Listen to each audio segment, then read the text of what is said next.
Shalom Chaverim, Bruchim Abayim to another episode of Pninei Torah. I missed you all. We've been doing Pninei Torah, but not from the studio. I'm glad to be back, finally back here in the studio, and to kick off another season of Pninei Torah.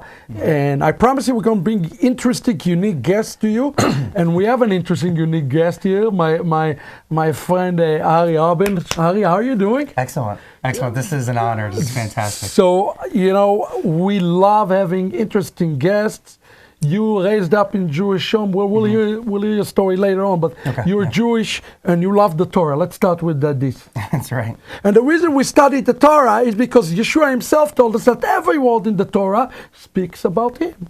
And we want today to find the Messiah in the Torah portion, Chayei Sarah. I want to remind you before we start that this production costs money and we need you to be supporting. A lot of you give it likes.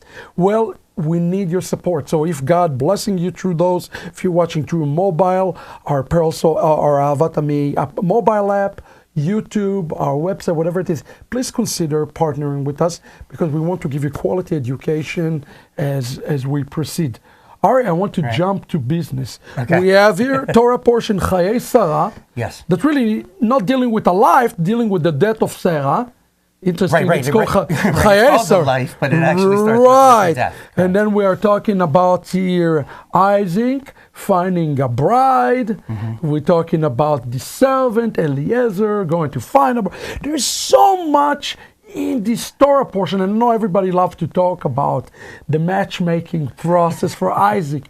But you said here we had a lovely time this morning, and boy, Chayei Sarah, the beginning, chapter 23, touched my spirit a lot and yours too. So we're going to focus today on chapter 23. If you are to give me one theme for 23, what would jump at you? One word or one sentence, one word. There's a theme, because each Torah I have a theme. What jumped at you?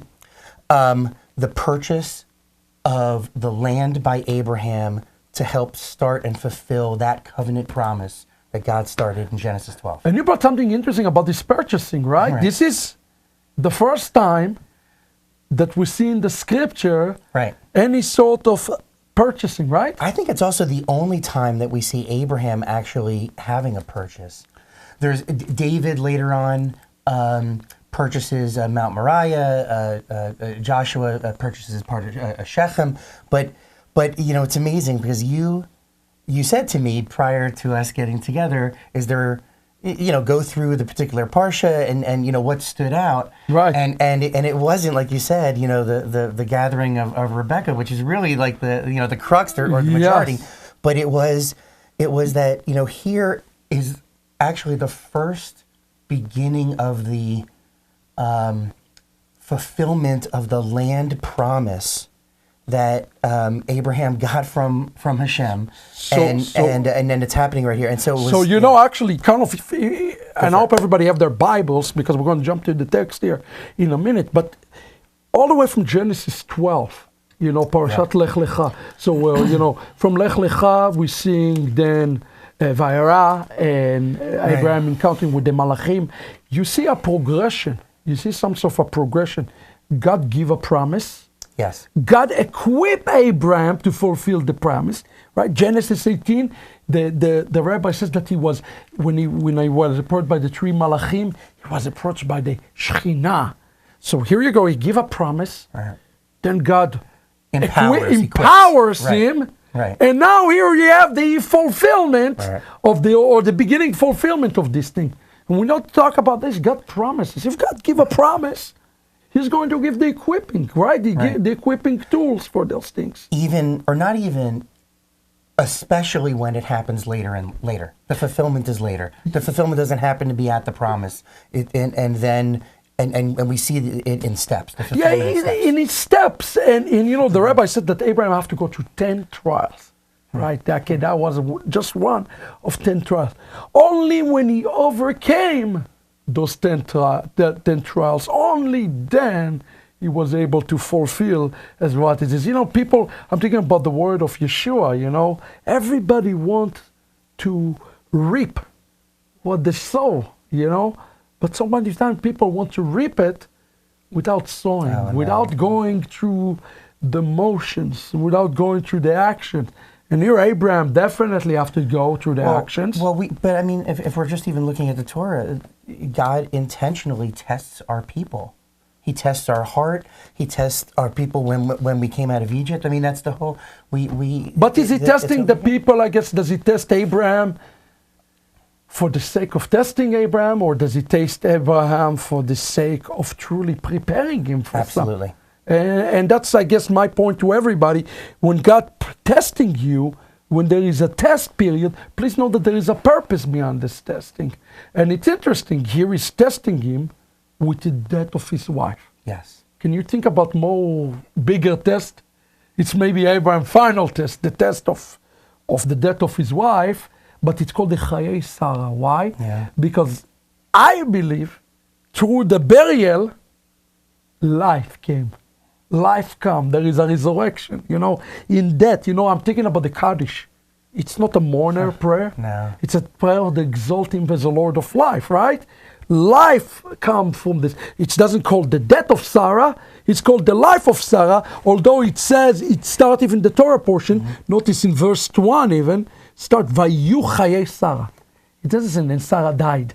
No, it says, here's the life of Sarah. The life. Right? Because he's going to use God, this situation, to seal the covenant.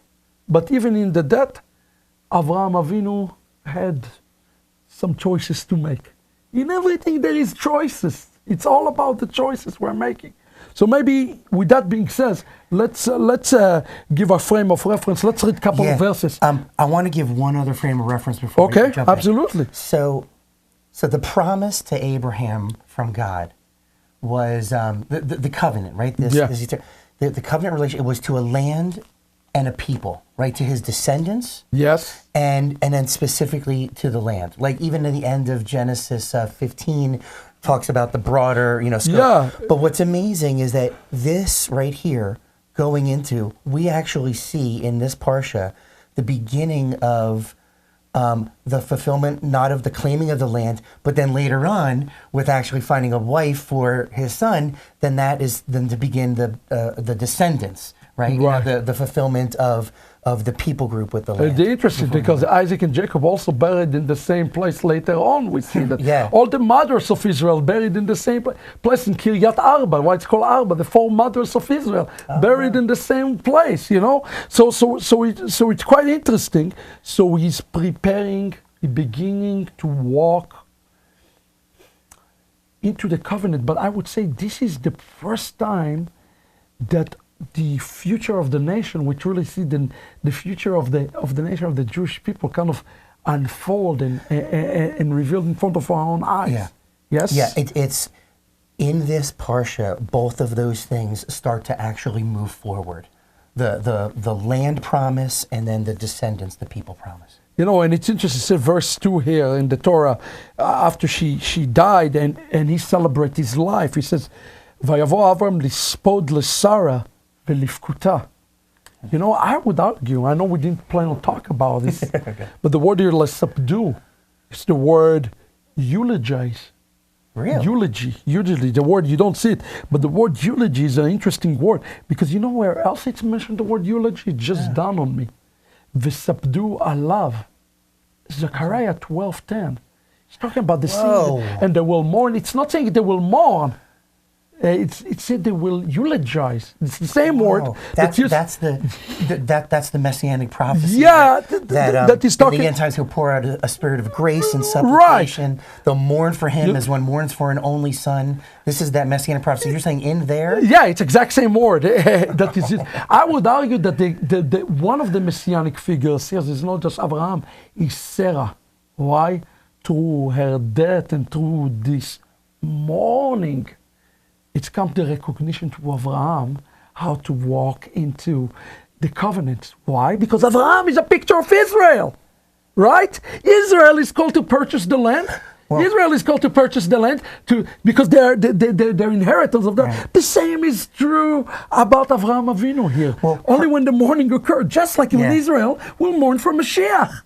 And in mourning, because it says here that Abraham proceeded to mourn for Sarah, right, and to bewail her. This is the Jewish Publication Society, 1917. Bewail right? is a good translation. To bewail her, and then Abraham rose from beside his dead, right, spoke to the Hittites, saying, "I'm a resident alien among you. Now sell me a burial site among you, that I may remove my dead for burial." Now, let's talk about that. That's from his mourning, he actually goes into action to then start to do the fulfilling of the covenant of the purchasing of the land. Actually, doesn't even say this. It starts. Just to look at the language. Okay. Verse 3. It says, "Vayakam Avraham." He rose up. It is talking about the resurrection. He's talking about the power of the resurrection. Think about the opposite of the word vayakam. What's the opposite? Okay. The word vayeshvu, and they sat and they dwell. Remember when they left Haran? Yeah. It says that they dwell in Haran. Haran is come from the Hebrew word Haron, hell. He rose up to leave hell to walk into the covenants.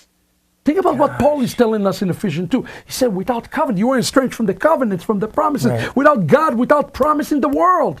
Without a covenant, without the establishment of the Abrahamic covenant, in essence, we're all in quote-unquote hell. You see, Paul makes this case. Right, because when Paul's talking there, he's talking to the Gentiles, and he's talking about how they were away. But you see, I would argue that even for us Jews, you see, for example, when Aaron performed under the Mosaic covenant, the Yom Kippur, the rabbi says that he did not perform it under the Mosaic covenant. They say they perform it under the merit of the Abrahamic covenant. I would argue everybody, including the Jewish people, are walking into the covenants, to any covenant, including the Mosaic, through Abraham. That's why Abraham is called Avraham Avinu, Abraham our father, is a picture of a Mashiach. We're seeing a clear Messianic picture, without a shadow of a doubt. And that it says that the nations come in, right? Romans 4, I believe, right? Yeah. That through the faith that Abraham had from the start. Oh, that's right. Right. Absolutely. I would argue that not just the nations, us Jews coming through the same door, the Abrahamic door. Oh, well, we come completely the same. That's why, look, in the end of Deuteronomy, in the end of it said there was no greater prophet in Israel than Moses. The Torah is not the law. It's really the greatest book, in my opinion, of prophetic value.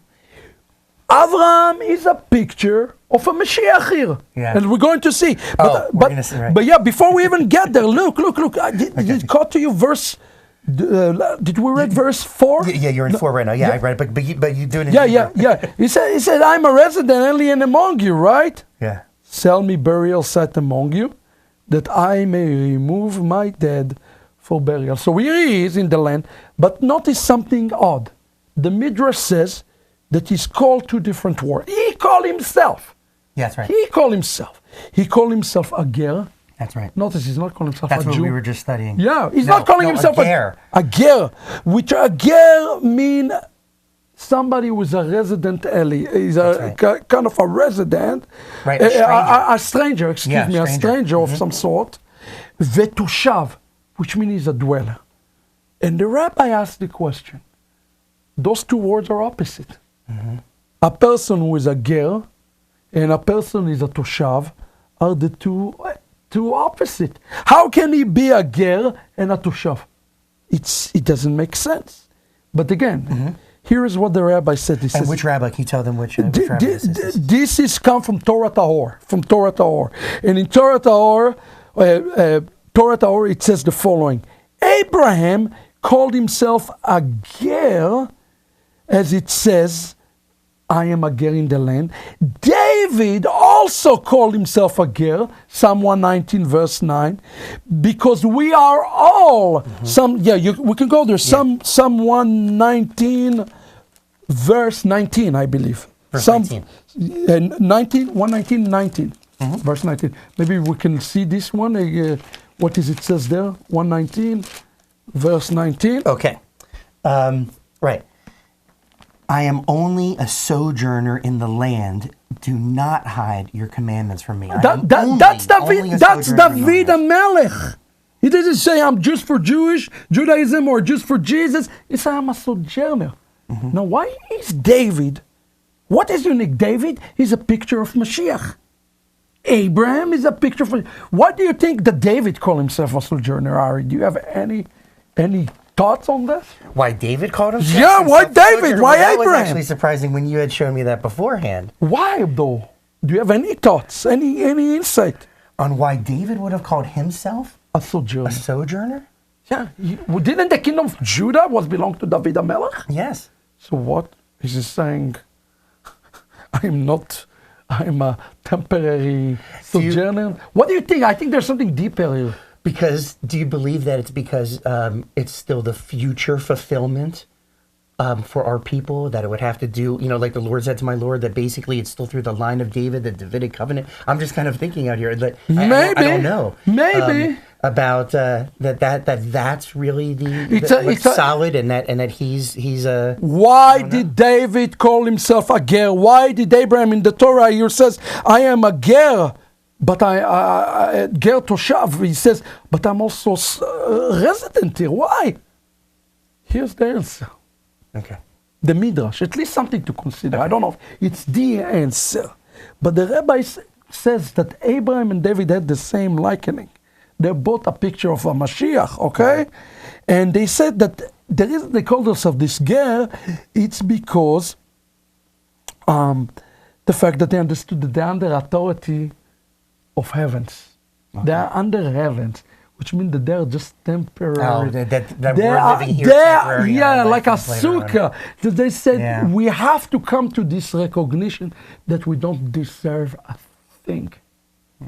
Sometimes, let's talk about it for a second. Let's be real here. Yeah. We think just because we're Jews, everything is owned up to us. Because my last name is Cohen or Levy, right? Mm-hmm. You know what I'm talking about, Ali. You raised all your life in a Jewish community, and there is a certain spirit, I don't know if it's a spiritual issue, that we think that because we are Jews, there are things that we are closer. But that's not what the demeanor of David HaMelech. That was not his attitude at all. No. And neither Abraham. Not at all. The Mosaic covenant kind of completely shows that we're not. It shows our fault. It shows why we actually need to be unfortunately punished. It shows us that He is holy and we are not. If anything, it's showing us that there's nothing that would be. I mean, even in Ezekiel, we were talking about this a little bit before. In Ezekiel 36, it says that we've profaned the name of the Lord throughout all the nations that we were scattered to.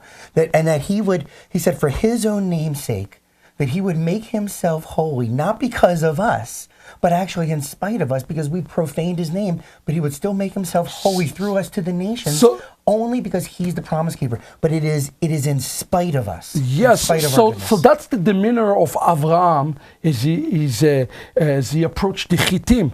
But there's more to this, because think about it. It's still a big problem for us, because he says, I am a ger, but I'm also Toshav. I am both.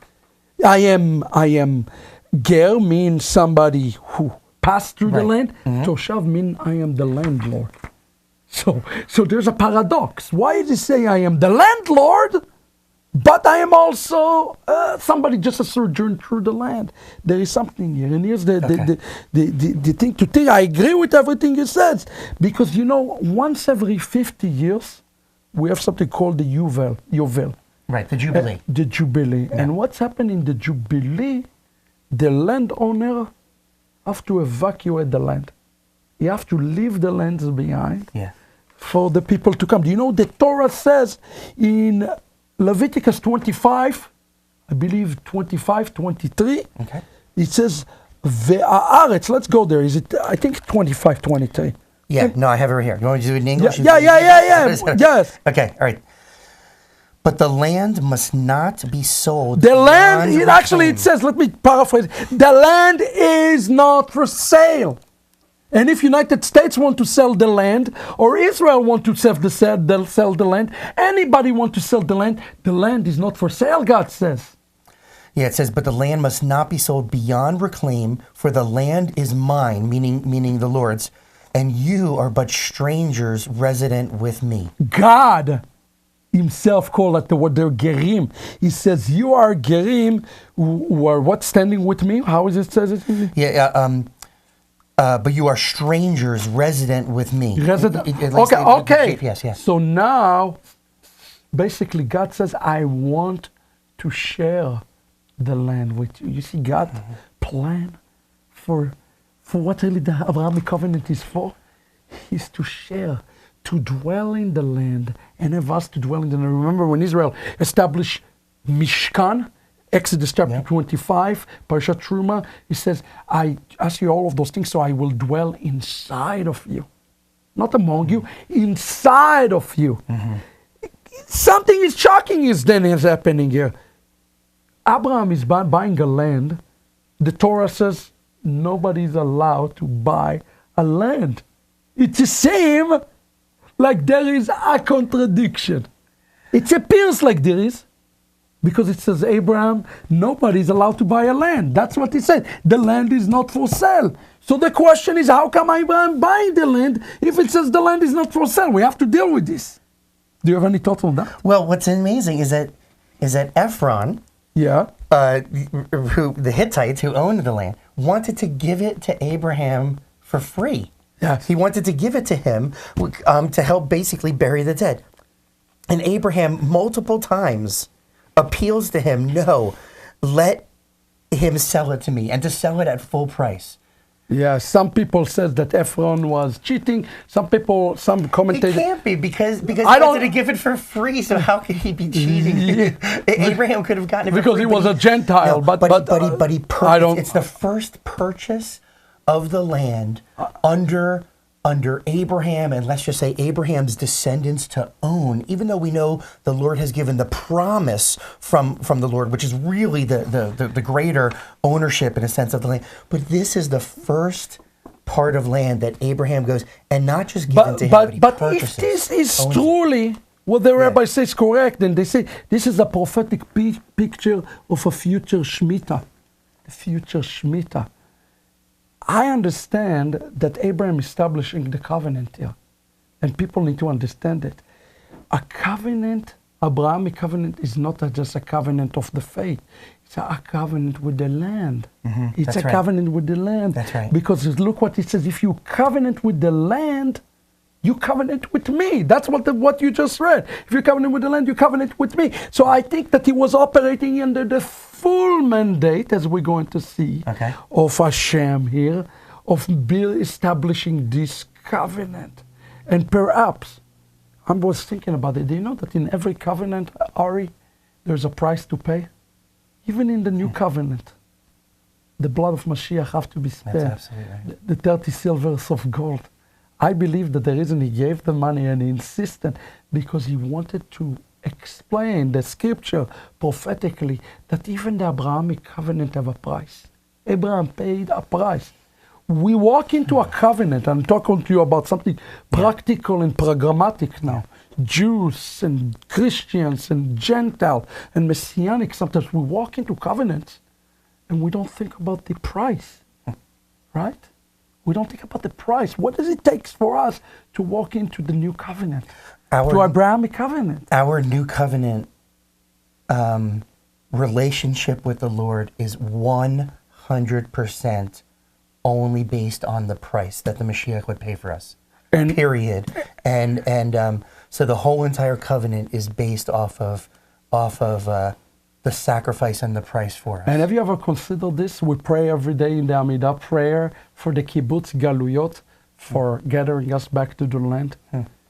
Could it be that Abraham, in essence, started this process to get us to this day, to the future? In essence, that's what this is all about. It's a prophet. I believe this entire chapter is prophetic.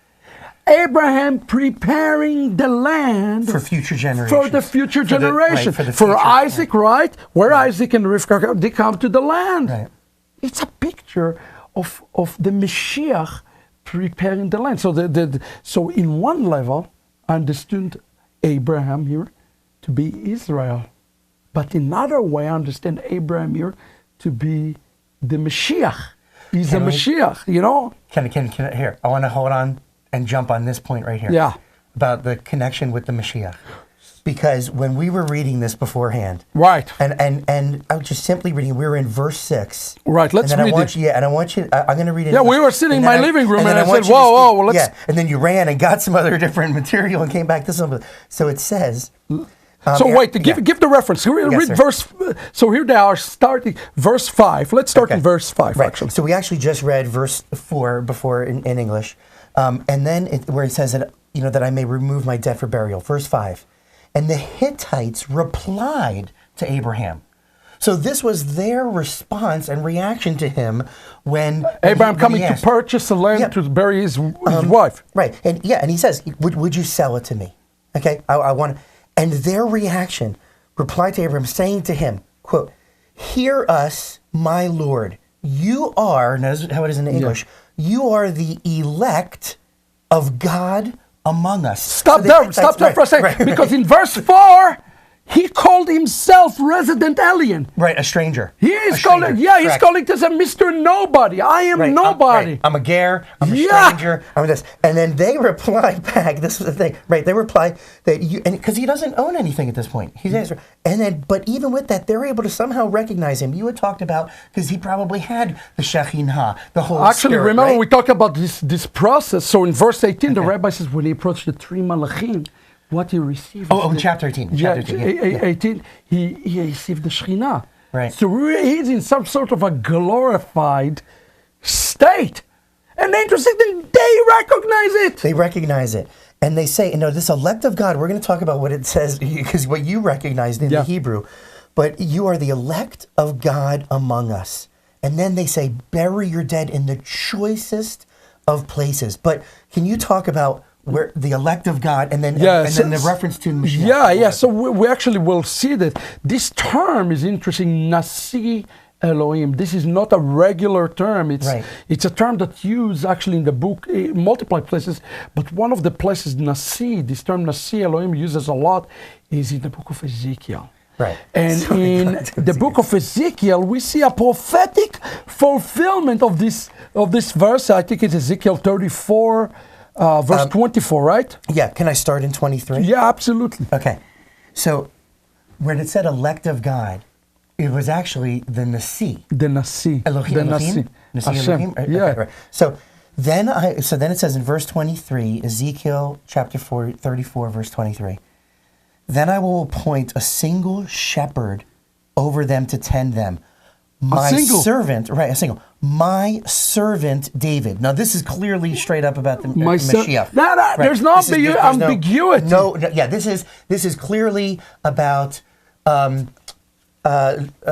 servant of the Lord, who is a shepherd. Okay, right. But my servant David. This is the complete Messianic title and declaration. Okay, "And he shall tend them, and he shall be a shepherd to them, and I, the Lord, will be their God, and my servant David shall be a ruler among them. I, the Lord, have spoken." But can you go to that one about the ruler?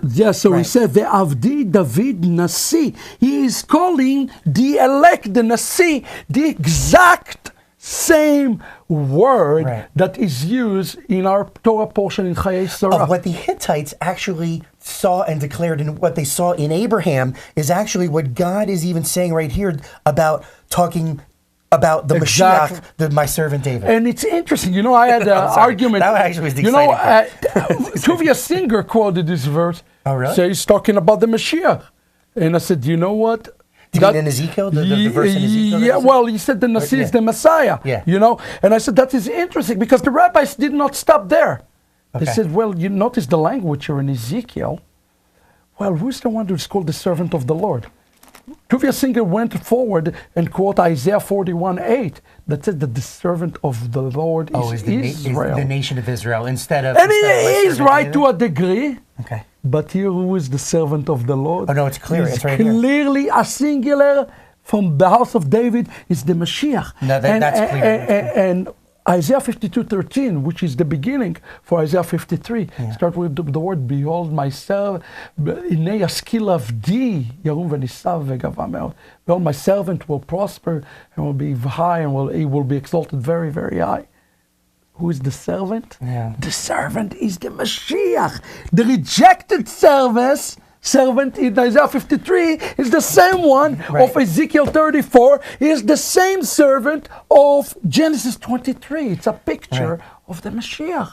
And what was amazing is when you were able to show here that in the Hebrew, that the way that the Lord was even talking about this ruler, the electness of this ruler, that it's which is clearly the Mashiach, my servant David, that this is actually the very language that the Hittites used when they were seeing the calling or identity of Abraham. Let's now ask the real question. If we sing a picture here in Avraham Avinu, of not just the builder of the covenants, but truly the Mashiach, who set a house for Israel.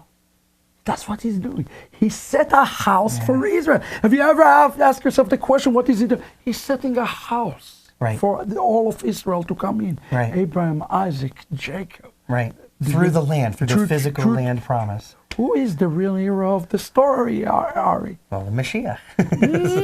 I would disagree, though. Oh, you would disagree? What are you talking about? I would. To me, I don't know who is the real hero of the story. What were you to say? The sons of Chet. Ooh. And really? I'll tell you why they are the real hero of the story. All right. First of all, granted, Abraham says, I'm Geren Doshav. The rabbi says, he can come to them, say to them, we can do it the nice way, or we can do it the hard way. Why is it Geren Doshav? I'm the real landlord, so you either give it to me nicely, or I'm not sure I'm buying into that. I don't sure I'm buying into that. Okay. Into the nicely or not? Or I'm just telling you before I get to my real point. All right. I just want to say that's where the rabbi saw it. Say, hey, I am a ger, but I am the landlord too. So you think that it's him actually making the claim? I'm already the owner because God has given that promise. But you know what? I don't think that he needed to make it. To be honest, that's a rabbinic. I'm not sure I agree with the rabbis on this. Because I think they saw the glory of God. They saw the glory upon him. On him. I think that's the real catch. Yeah, but you see, I think Abraham, though, even though they saw that, because he could have taken it for free, and that he actually wanted to go ahead with the honor. But let's take let me give you an example. Why I say that Chetim, the Bnei Chet they're the real heroes of this story. Think about Edom. Israel go to Edom later in the wilderness. Moses come to Edom, and he says to Edom, please let me go through your land. Okay. To the promises, remember? Right. We won't touch anything you say. We won't drink your water. Just let us through. What Edom did? Edom says, not only we won't let you through, no, they won't. We will kill you if you try to go through our land. It's a spirit that tried to divide the Jewish people from the covenants. From the covenants. There's a spirit in the world today that tried to separate the Jewish people from the land and from the covenants. Right. But here you see another set of Gentiles. They're goyim. Yeah. And this going says not only that we believe in the covenant that you establish, we want to enable you. We want to help you. Okay, so let me jump. So that's to me the real crack of the story. The goyim coming to the rescue of Abraham. They're helping Abraham. Yeah, Abraham buy it from them, but that's not their desire. So you're saying because they were able to even see, basically, we could say this calling on and through Abraham, that they even said that he was the elect of God, and that they wanted to go ahead and be able to... Ari, there is a term for this. It's called the fullness of the Gentiles. You see Romans 11 here. That is the fullness of the Gentiles. Okay. Because the Gentiles recognize who Abraham is. Right. And it says you're elect from God. They recognize the Mashiach for who he was. Not who they want him to be, not who they portray him to be, but for who he was. Matter of fact. And then they get to be used as the method, which is really up by grace and a miracle for us anyway, that God would use them to bring go ahead and to bring the Abraham's salvation, right. the lineage of Abraham's salvation, Yitzchak and Yaakov. Right. And it's interesting because in Yavmot, in the Talmud 63, it says that the only reason Gentiles have been grafted into Israel is that so Israel will be saved. So he's using those goyim all over the world. Now I would say that isn't the only reason, because God is loving and blessing on them. The Gentiles. Oh yeah. Actually, we're getting Amos, the Gentiles who are called by my name. But in addition to that, yes, they get to be used to go ahead and to help us, to bring us into the blessing and covenant of well, actually, well. you kind of stole the thunder a little bit from this, but you're right. Because this says, listen, when he's doing those things, he says Ephron was present, he was their leader of the Hittites. Ephron, the Hittite answer, Abraham is the year in the Hittite, who all entered the gate of his town saying, ta ta ta ta ta. This term gates mentioned twice. Yeah, you mentioned this before. Can you say that? That's important. I believe that the Hittite recognized the Abrahamic covenant. They are no longer goyim. The benefit was not just for the salvation of Israel, but I believe that this is one of the earliest first picture in the scriptures of being engrafted into the Mashiach. They were blessed. They were in the gate. They were dwelling with Avraham Avinu. Okay? So that is a picture really of the entire gospel. The Gentiles helping the Jews getting healed, and the Gentiles' DNA is also being transformed. And they're dwelling in the house, which that's called the Commonwealth of Israel. That's a picture of the Commonwealth of Israel, really, Ari. And that's really the picture of the gospel, no? Oh, when you made the connection to Romans 11. Yes. So here we are, right? If our people were walking in our calling correctly, or us, throughout time, we're supposed to be a light to the nations, right? And at times we did, throughout history, and at times we didn't. Yes. And so amazing, the message, right? Like as part of what it means to be the chosen people, right? We're supposed to be chosen to show the character of God to the world. Yes. And that he would show himself and the parts of his character through us. And part of that is one of his big parts of his character is that he's a redeemer, right? Absolutely. So how can he show through us, the Israelites, through Jewish people, that he's a redeemer? And you know what?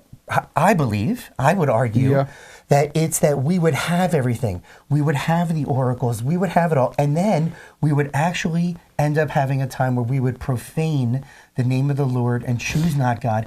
We would then have to turn into a people that would need to be redeemed. So we would have everything and then need to be a people to be redeemed so he can then show that nature in who he is. How can we be shown, how can we be a chosen vessel to show that part of his character, to actually be a people group that actually needs to have redemption, right? We need Goelina, right? So what's amazing is that the very message we were supposed to then be this light to share to the nations. The message. They get to be that message and share that message back to us that we were supposed to have. That's amazing. That is exactly the point. So God is not terribly choosy. He will choose anybody to give the message, but his calling is still a unique calling for the Jewish people, without a doubt. And you're right. That's why I asked who is the hero. The hero of the story is not Avraham. The hero of the story is what Ephron has actually done, in my opinion. That's the story behind the story. Right. Is that the nations are able to be a part of you used empowering the actual fulfillment of God's promise to come to me. So what started it all? Verse 6 started it all. They recognize that he's the elect of God. So it's a recognition of who Yeshua is, and is. You see, a lot of people like this term Hebrew roots. I don't believe in this term. Because the scripture says salvation is of the Jews. There's only one kind of fruit, is a Jewish fruit. If somebody tried to separate, in essence, the Abrahamic covenant from the Jewish people, it means that it cannot be used to mend those two together. You see, that's kind of the tragedy I see today in this huge umbrella called Messianic.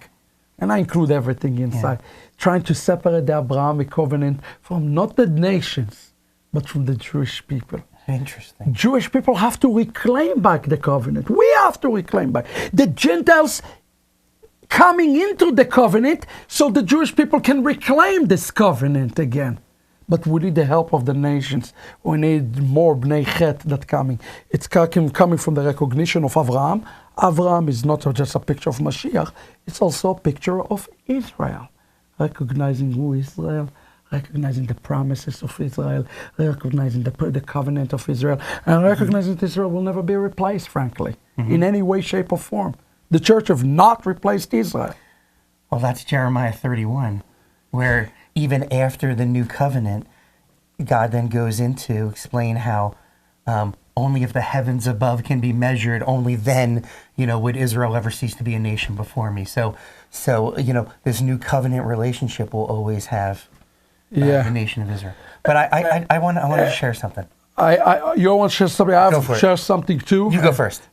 Well, I want to give one more point that just struck my spirit as we're talking there. And after they're saying, here that they are, you're elect, right? They say, did you notice something shocking in the text? No, what Abraham does? Abraham bowing low. Yes, then he to bowed. The people of the land. Right, he bowed low to them. I see something prophetic about it. It's have to do with the demeanor of us Jews. We were in MLR this week, Ari. We talked about this is good. A topic about second-class citizens, the Gentiles being. It was a hot topic that caused a yelling match and so forth. Right. And we stand strongly that we are not. There is no second-class citizen. There are no second. God actually says He's bound all men over to disobedience. He have mercy on them all. That's Romans 11. It is completely equal. I love what He's doing here. He exercises humility. Wow. They recognize who He is. By the way, it says, do you think Abraham didn't know who he was? Right. He knew who he was. Between you and I, he knew who he was. He knew who he going. He knew it. But he come with humility. Yes. And even when they recognize him, he's not puffing his chest. No. He continue with humility, with great humility. And that's something we Jews need to learn, to be humble. Yes, we do. Because the pride, if he was a pride, and if he come to me, hey, this is the covenant of my fathers. Us Jews sometimes come and say, oh, this covenant is not just for us Jews. No, this is not. No, because as you see, we need each other, really only through each other. So we can accomplish, and that is the beauty of what Avraham did there. So humble. I love it. What's your point you wanted to add? You wanted to say something? Don't worry about it. This is good. Okay. I want to stay on this.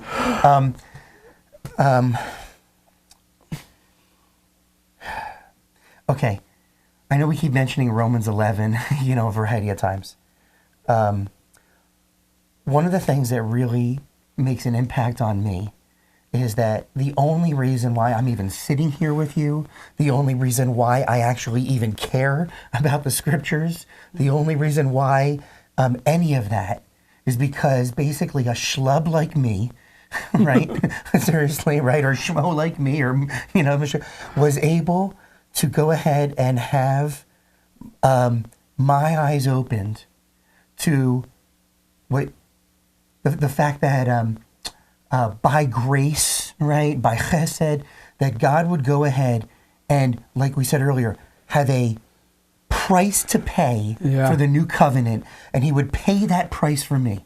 Now, I know none of that if it wasn't for the Gentiles that cared enough to love on me, be an example for me, and help point me, and not point me to something else or some weird truth, but to point me to what the actual God of Abraham, Isaac, and Jacob says about how holy He is, how holy I am, totally not, and about how he provided a way for me, right?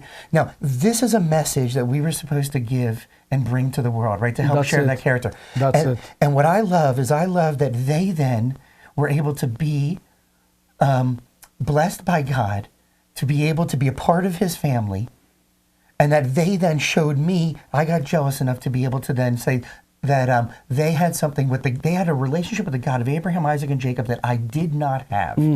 And I agree. and so I have an indebtedness to the nations and the Gentiles who actually are believers, and not only that, then cared enough to go ahead and to help bring me back to the God of Abraham, Isaac, and Jacob, of which I was I mean, let alone anything about Yeshua. I didn't even believe it. I didn't know if I believed in God, period.